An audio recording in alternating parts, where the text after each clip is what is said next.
Hello everyone, Radhe Radhe. आपका हमारे channel में बहुत बहुत स्वागत है। कैसे हैं आप सभी लोग? आई होप सभी अच्छे होंगे, मस्त होंगे, स्वस्थ होंगे और एनर्जेटिक होंगे। तो आज बात करने वाले हैं गुप्त नवरात्रि पूजन विधि की। और गुप्त नवरात्रि पूजन स्टार्ट हो जाएगा 22 तारीख से। सभी लोग कर सकते हैं इस पूजन को। तो बहुत लोग इस पूजा को जानते भी नहीं हैं। तो गुप्त नवरात्रि पूजन माघ महीने में पड़ती है। तो फ्रेंड्स, चलिए पूजन विधि को करते हैं सरल विधि से स्टार्ट। तो देख सकते हैं, सबसे पहले फर्श पे झाड़ू पोछा लगा लें आप, और उसके बाद इस तरीके से चौक पोड़ लें। तो चौक में आप सतिया बना लें। सबसे सिंपल तरीका है, अगर आपको कुछ भी नहीं बनाना आता तो आप सिंपल तरीके से सतिया बना लें। यहाँ पे देखिए, इस तरीके से आप बना सकते हैं। और उसके बाद आप इसके ऊपर हल्दी भी डाल दें, थोड़ी थोड़ी सी। तो हल्दी बहुत ज़्यादा शुभ होती है गाइस। तो हल्दी अगर आप डाल देंगे तो देखने में भी अच्छा लगता है और सतिया के लिए काफ़ी शुभ होता है। तो देख सकते हैं यहाँ पे। और आप चाहें तो अष्टदल कमल बना सकते हैं। ये आपकी स्वेच्छा है, आप किस तरीके से बनाते हैं ये आपकी स्वेच्छा है। तो ये गुप्त जो नवरात्रि है ये बहुत कम लोगों को पता होती है। लेकिन ये गुप्त नवरात्रि जैसे चैत की नवरात्र होती है और गुरुवार की नवरात्र होती है, उसी तरीके से ये हमारी गुप्त नवरात्रि भी होती है। तो देख सकते हैं, गुप्त नवरात्रि यहाँ 22 तारीख से स्टार्ट हो रही है और इसको सभी को करनी चाहिए। और कहते हैं जो भी मनोकामना आपके मन में होंगी वो इस नवरात्रि पूजन विधि से ज़रूर पूरी हो जाएंगी। तो देख सकते हैं यहाँ पे यहाँ बन चुका है हमारी सतिया, और इसके ऊपर हमने रख दिया एक पट्टा, और पट्टे के ऊपर हम यहाँ पे बिछा लेंगे रेड कलर का कपड़ा। तो रेड बिछा सकते, पीला बिछा सकते, काला नीला नहीं बिछाया जाता है। तो देख सकते हैं यहाँ पे सबसे पहले हम आसन दे देंगे। जितने भी देवी देवता हमें बैठाने तो हम सभी को आसन दे देंगे और बहुत सरल विधि से पूजन हो जाएगी। कोई भी सामान आपको बाहर से लाने की आवश्यकता नहीं पड़ेगी। तो देख सकते हैं, सबसे पहले मैंने दीपक के लिए आसन दे दिया। यहाँ पे हमने माता रानी के लिए आसन दे दिया, गौरी और गणेश के लिए। तो सर्वप्रथम गौरी और गणेश की पूजा बहुत अनिवार्य है। और देखिए यहाँ पे, अगर आपके पास कोई फ़ोटो हो माता रानी की तो आप उस फ़ोटो को रख सकते हैं। अगर कोई मूर्ति हो तो आप मूर्ति भी रख सकते हैं। आपके पास जो चीज़ हो आप वही रखें। मेरे पास यहाँ फ़ोटो थी, मैंने फ़ोटो रख लिया है माता जी की। और अगर आप मूर्ति रख रहे हैं तो आप कपड़े भी पहना सकते हैं माता रानी को, अन्यथा आप कलावा रूपी वस्त्र पहना सकते हैं। तो देखिए, सबसे पहले यहाँ पे हमको रखना है दीपक रखना है, क्योंकि दीपक की पूजा सर्वप्रथम होती है। तो देख सकते हैं यहाँ पे हम अब जो हमारे गौरी गणेश हैं इनको हम स्नान करवा देंगे।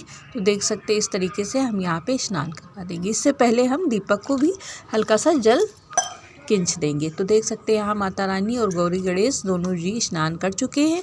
अब इनका अंग पोषण करेंगे। अंग पोषण का मतलब है इनको बस पहनाने से पहले इनका जो शरीर है किसी कपड़े से, किसी टॉवल से पोंछ के और इनको कपड़े पहना देंगे। तो देखिए यहाँ पे मेरे पास चुन्नी थी तो मैंने चुन्नी को दिया है लपेट गणेश और गौरी में।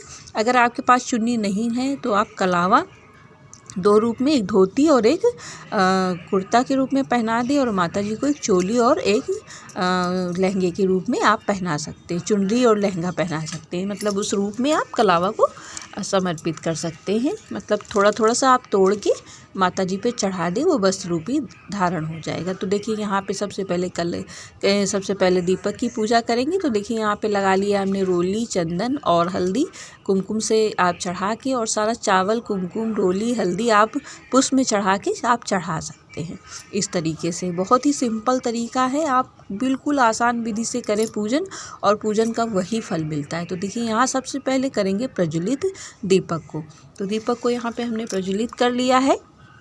इसके बाद करेंगे माता जी की पूजा। तो सबसे पहले हम करेंगे गणेश और गौरी की पूजा, उसके बाद हम माता जी की पूजा करेंगे। क्योंकि सारी पूजाओं में सबसे पहले गणेश और गौरी की पूजा होती, गौरी गणेश की पूजा होती। तो यहाँ पे हमने माता जी को और अपने गणेश भगवान को रोली, चंदन लगा दिया है। फिर यहाँ पे हम लगाएंगे माता जी को टीका करेंगे, और माता जी को टीका करने के बाद थोड़ा सा चावल किंचेंगे। कहते हैं माता जी के पर जब हम लोग चावल किंचते हैं और उनके मत्थे में वो चावल लग जाते हैं तो हमारे मन की जो भी मनोकामना होती है वो पूर्ण हो जाती है। तो देखिए यहाँ पे इस तरीके से हमने लगा दिया है रोली, चंदन, कुमकुम, और इसके बाद हम माता जी पे चावल किंच देंगे। तो देखिए पहले यहाँ चढ़ा दिया है पुष्प, और अगर आपके पास जो भी पुष्प हों आप वो चढ़ा दिए। देखिए यहाँ पर चावल हमने खींच दिया और माता जी पे चढ़ा देंगे रेड कलर का फूल।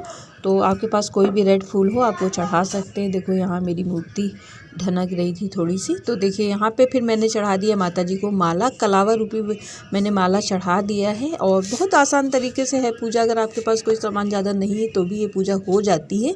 और देखिए यहाँ पे मैंने चढ़ा दिया है इलायची और लौंग, इसका बहुत विशेष महत्व है। इलायची लौंग तो ज़रूर ही चढ़ाना चाहिए, माता का विशेष भोग है। और इस तरीके से हल्दी 4 गांठ, 5 गांठ, 2 गांठ आप चढ़ा सकते, एक मत चढ़ाइए। तो देखिए इस तरीके से यहाँ पे हमने जो हमारे गणेश भगवान हैं उनको हमने यहाँ पे जनेऊ चढ़ा दिया। गणेश भगवान को जनेऊ चढ़ाना बहुत ज़्यादा ज़रूरी होता है। तो इस बात का विशेष, थोड़ी छोटी छोटी सी चीज़ें हैं जिनका आप ध्यान रखें, और बाकी पूजा बिल्कुल आसान तरीके से होती है। तो देखिए यहाँ पे है श्रृंगार का सामान, और श्रृंगार का सामान हमने चढ़ा दिया है। आप चाहें तो इस तरीके की कोई चुन्नी आपके पास हो या आप खरीद सकती हैं, तो आप आसान विधि से, आसान तरीके से ये चुन्नी ले लें और इसे माता पे चढ़ा दें। कलर आप कोई भी चूज करें, काला नीला ना लें।